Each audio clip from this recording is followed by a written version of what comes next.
I've always wanted to be like a YouTuber.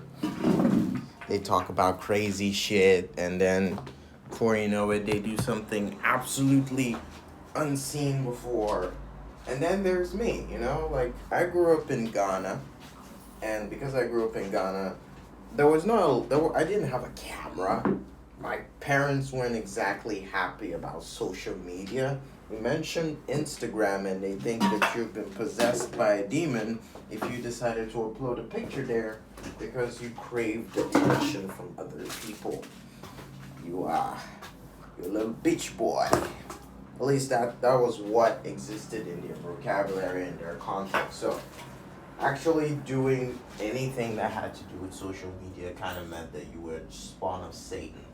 And if you were, in church, that was never a good sign. I mean, now, although that, like, even sermons are being, like, broadcasted through social media. I mean, back in the day, it was, like, almost impossible to actually do anything over there without it not being a bad thing. So, I don't know, I guess when I started watching YouTube and I saw all the crazy, wacky things that people were doing online, I was like, okay, maybe the only people that get to do this are, like, I don't know, Americans. Only Americans get to do this. America.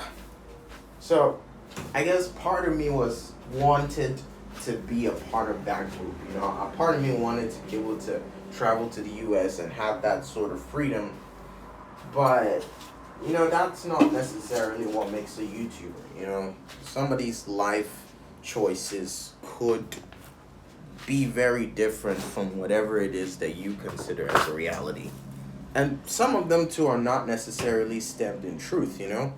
Some of these YouTubers, they've got stories, all right, but it's not like whatever choice they decided to make defined them as a person. And it kind of makes me feel like, some of these success stories are fake. It's like, oh, I didn't have anything. I started from nothing.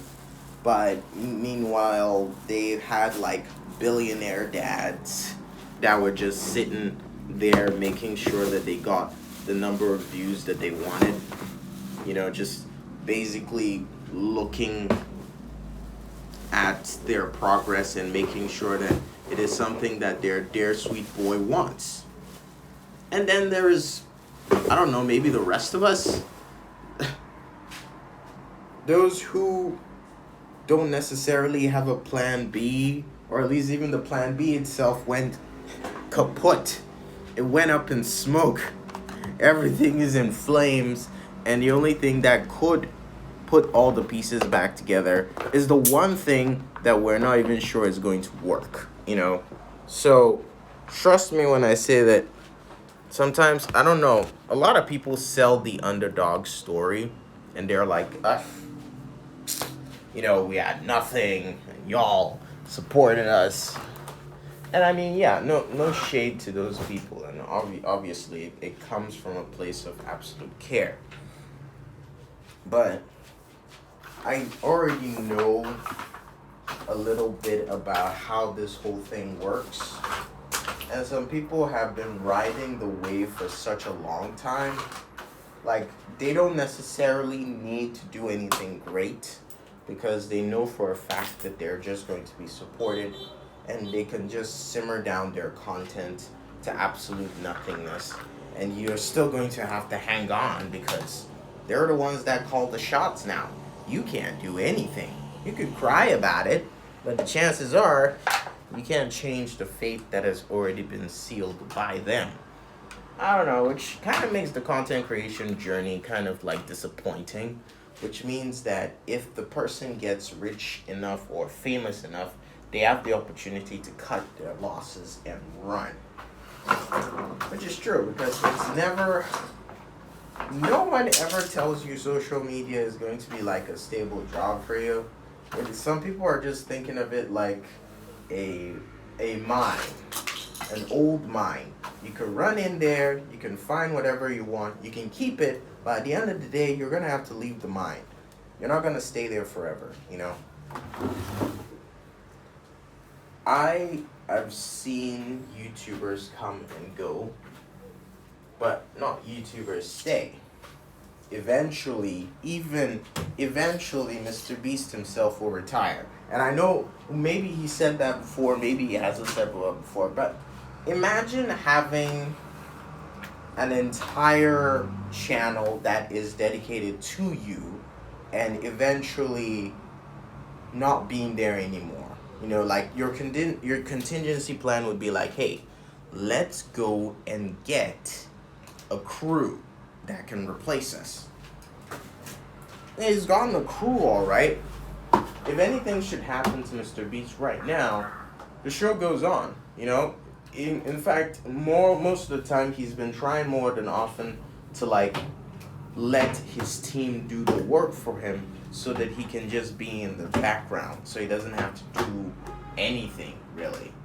And there are people who are like, they're begging to be in the spotlight.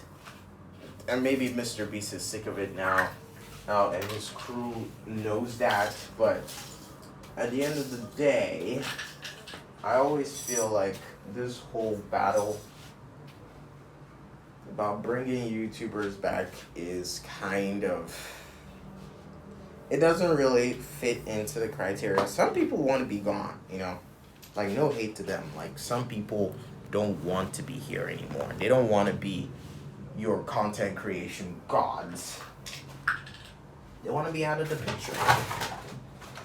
They want to be sayonara. See you in the next movie, baby.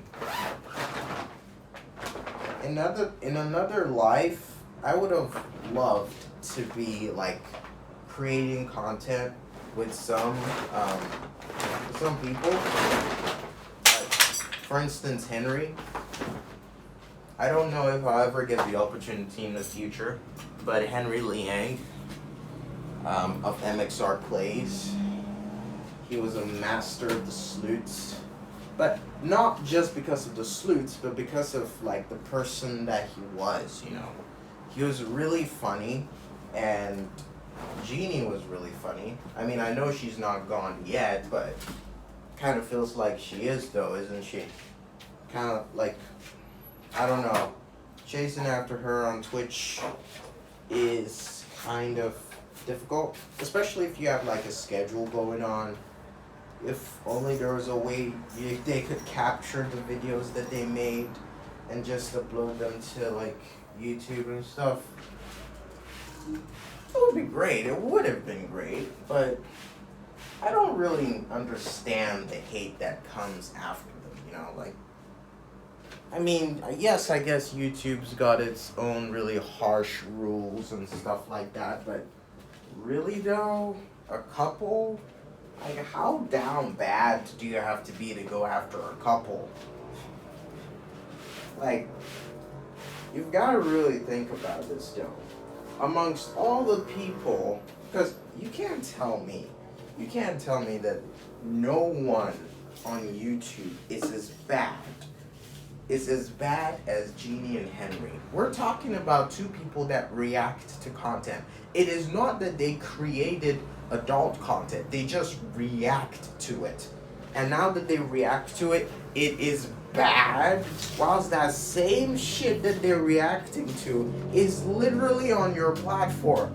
And you are condemning the people that are reacting to the same things on your platform. Now, what is the logic behind this? There are lots of people that go around saying, you know, those thumbnails are really raunchy and risky. They shouldn't be doing that. Well, shut the fuck up. Because if you know anything about YouTube, YouTube tells you specifically that the thumbnails that they're supposed to make are not supposed to be sexual. Well, guess what? Did you know that they got a strike for sexualizing fucking Mr. I'm so angry right now. My face, my brain has gone black, man. they got a strike for sexualizing Chef Gordon. Yeah, that's right. When they photoshopped his face on a body, that was him being sexualized. And you're telling me that that's the shit that you guys are standing behind. Nigga, fuck that. Fuck that. Fuck all of that. Y'all just be out here making stuff up because you hate them.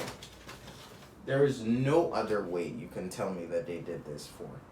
No, the rules, they told them time and time again. I don't know whether it is or it's not. I mean, actually, I know it is. I know that they have been getting, all of these warnings from YouTube.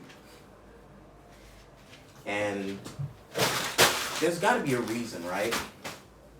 He would not blindsidedly just walk into property. Besides, I also believe that Henry's a smart guy.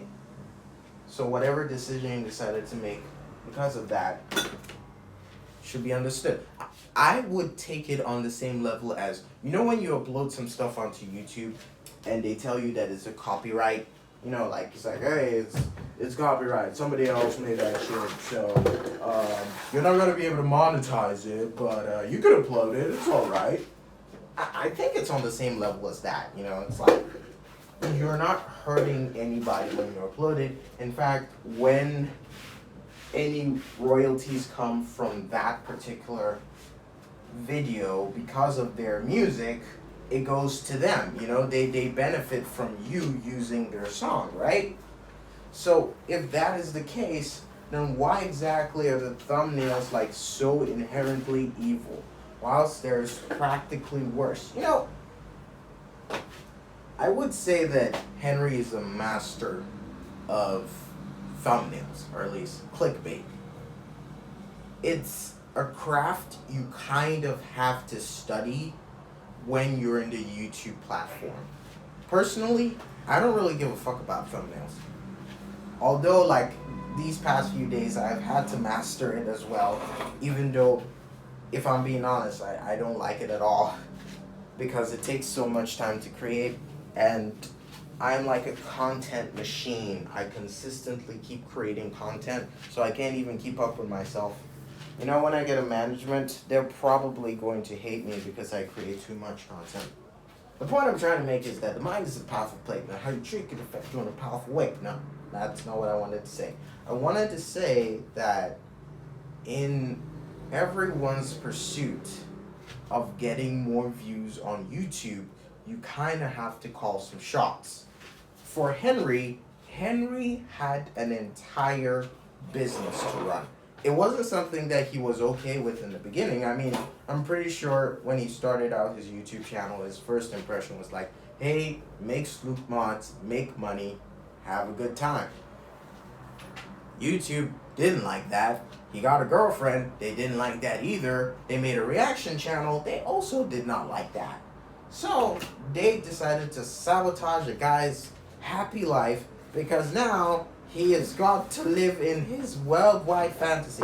Now, I'm not saying that he wanted to live with his girlfriend's best friend and all in the same house, but I'd be a sucker if I said that I didn't like the idea. All I'm saying is that somebody saw their happy ever after, got so jealous, decided that the only way that they could ever live their happy ever after is by ruining someone else's life. Personally, I say screw you. I mean, you're gonna get what's coming to you. That's a promise. That's a promise. That's a promise, my guy. That's a promise. Honestly, man. Because this shady shit just got to stop.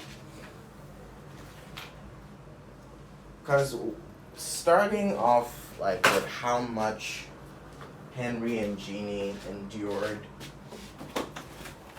when they got the strikes, the cries on their faces. I mean, you could say that it was staged. You could say that they made it up. But there's one thing that I know. Like, if they wanted to stop it, they could have probably given a much more better reason than, hey, YouTube striked us. You ain't going to stop now. No. I would say that everything that they've done, them dragging themselves out every single time. Like, yes, I get it. Sometimes there are highs and lows when it comes to YouTube. And sometimes you're going to have to like go a little bit incognito if you don't want to get into the process of YouTube. But if somebody's out to get you, it kind of feels like it doesn't matter what you do. You know, it doesn't matter if you decide that, hey, I'm going to make one video per week, you know, and every single time we're going to make sure that there is no strike to it. It doesn't work that way. A lot of people, you know what annoys me right now is when a lot of people start creating narratives for Henry and Jeannie. They give stupid reasons as to why they got banned, and it's like, okay, we're gonna accept this now because there's no one else to argue for them. They're basically off the platform, so you can literally shake jack shit and nothing's gonna happen. They're not gonna be like, no, don't say that about our platform. No one's gonna be able to say anything. No one's gonna call you out. You're gonna say whatever it is that you want to say. Try and badmouth them, make them seem like evil people. It doesn't matter anymore. You know, it doesn't matter anymore. The one thing that I was betting on when they were kicked off the platform is the opportunity to just see Henry or Jeannie try and fight to get it back. But you don't really see much of that. They're pretty okay with all that is happening, and I can't lie, you can't fight for a cause that doesn't want to be fought for. You could decide to ready the troops, assemble the assassins, and be ready for war, but in your heart of hearts, you kind of already know that it's all over. Jeannie's going to pursue her Twitch career. Henry is just going to fade into the background. And it seems like some people are okay with that. Some people are okay with losing MXR Plays forever. And I'm like, what the fuck is wrong with all of you? We're talking about the one couple in my entire existence that I've ever favored, except my parents, of course, because theirs like mandatory. I practically have to like give some sort of homage, because if that shit didn't work out, I wouldn't be here. So that doesn't really count. But we're talking about Henry and Jeannie. Henry and Jeannie, their story is it's incredible. Much more than anything that has been pooped out by YouTube. All that fake shit. You know, the kind of fake couple content that keeps going for a while, and when they see that they're rich enough, then they say, we were never really dating. We were friends the entire time. My father was in the background, so whenever we kissed, he had some explaining to do, blah, blah, blah. Henry and Jeannie, they practically went to each other's homes. Jeannie's parents know Henry. Henry's parents know Jeannie. They practically went to Taiwan. He met with his grandma. And I swear, I'm going to turn into a bounty hunter for Henry's head if he does not marry her. Like, I will seek her hand in marriage if she'll accept me, of course, just to get back at him. But I kind of feel as if Jeannie's not up with that lifestyle. and she'll probably reject my proposal because she does not want to hurt Henry. Even though clearly, after all this time, the only possible thing, like, I mean, like, y'all know what they've been through together. Henry losing his channel, and the domino effect or the butterfly effect or whatever it is, whatever effect that was, Henry's channel getting struck got Jeannie's channel struck, and everything else in between. And just because they were associated with each other, they all got bombed. Hiroshima style. I am not up for this. I'm not up for breaking homes. So, Henry, if you ever come across this piece of content, which I'm not even sure if I'll be able to upload it, but you know, my cockiness is reaching an unbound stage these days, so who knows what's gonna happen. But if you're listening to this right now, please tell me that you've got like a wedding ring hidden under your... Oh, I saw a pretty girl. What were we talking about? Henry, if you do not wife her up immediately, I will personally turn myself Asian and bag that baddie, bro. Or something.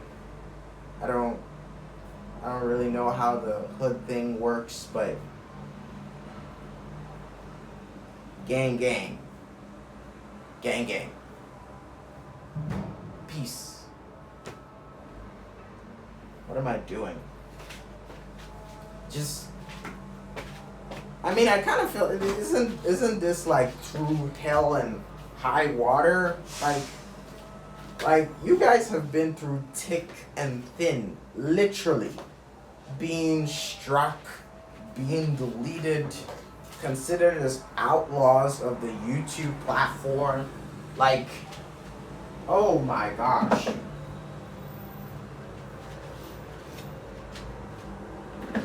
If we were in the wild, wild west back in the day, y'all be outlaws.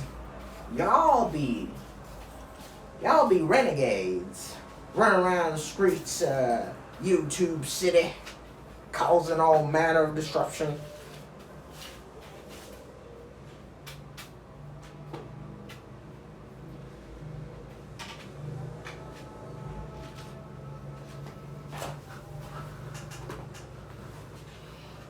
Y'all be had.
personally, I think you're the best.